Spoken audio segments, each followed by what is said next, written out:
हाँ भाई, ठीक है सर। बिस्मिल्लाहिर्रहमानिर्रहीम। देखिए, आज मैं बोलूँगा the most inspirational lady of my life. ठीक है सब, साइंटिस्ट मैडम क्यूरी। मैं क्या बात करूँगा, देखिए वो एक सरापा जो भी मतलब बहुत बड़ी हस्ती थी। उनके बारे में ख़ास बात ये थी कि देखिए, real leaders are ordinary peoples with extraordinary determination. और उन पर क्या चीज़ बात गालिब आती थी, जैसे ये कि जैसे फिर हम कहते हैं if we fail in our attempts we should not lose our hearts, instead we should try and try again. अब मेरी बात समझ है ना। ठीक है, उस पर ख़ास चीज़ जो इंपॉर्टेंट थी उनकी ज़िंदगी में, इमेजिनेशन उनकी बड़ी अच्छी थी, dedications, will power, curiosity, hard work, attitude, बड़ी हम्बल थी। समझ गए ना मेरी बात। अच्छा, अब उनके साथ था क्या, ये वाहिद लेडी थी जिनके पास 2 नोबेल प्राइज़ थे फिज़िक्स एंड केमिस्ट्री में।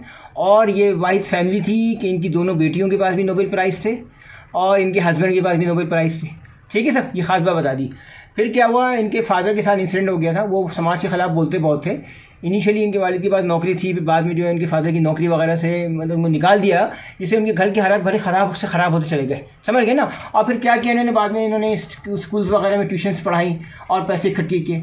फिर ये कि उस ज़माने में ये इनकी जब बर्थ हुई थी 67 वगैरह में, 1867 वगैरह में, सो पोलैंड वगैरह के हालात भी उस वक्त अच्छे नहीं थे, ख़राब थे।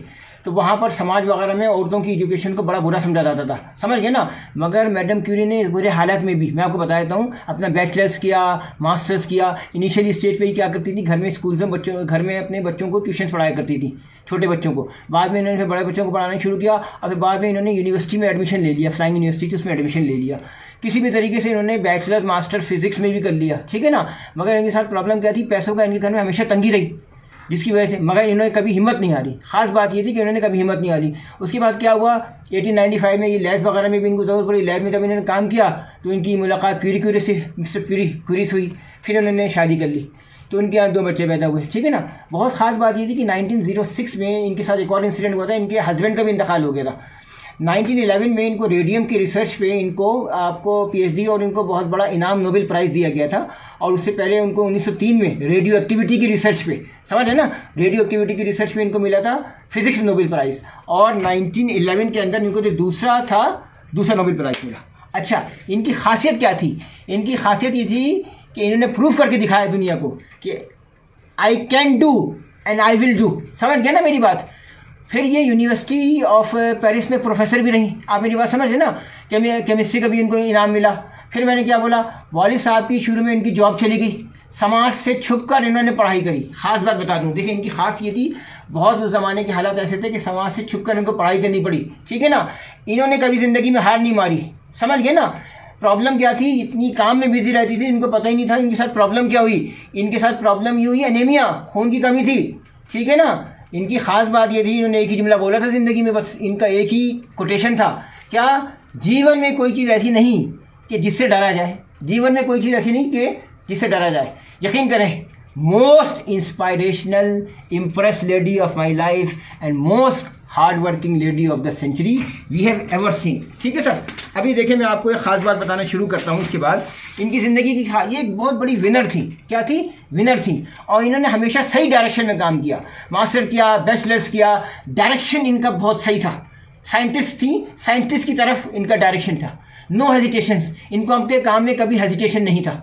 ये बोलती थी कि डिफ़िकल्टी है ज़िंदगी में, कोई बात नहीं, उसके बीच के अंदर उनको अपॉर्चुनिटी मिलेगी। ये इस पर इनका था। और वो बोलती थी, right things always do the right, this will gratify you and astonishing the rest. आप मेरी बात समझ रहे हैं ना। फिर इनके जो कमिटमेंट्स थे वो बड़े स्ट्रांग होते थे। Intensity coupled with commitments became magnetic. जो बात बोलती थी वो करके रहती थी। मतलब जैसे कहते हैं ना, खाना खाना भूल गई, लगी हुई बिजी हैं। आप मेरी बात समझ गए ना। इतने ज़्यादा मतलब वो ऐसी थी कि पता ही नहीं बीमारी क्या चल रही है।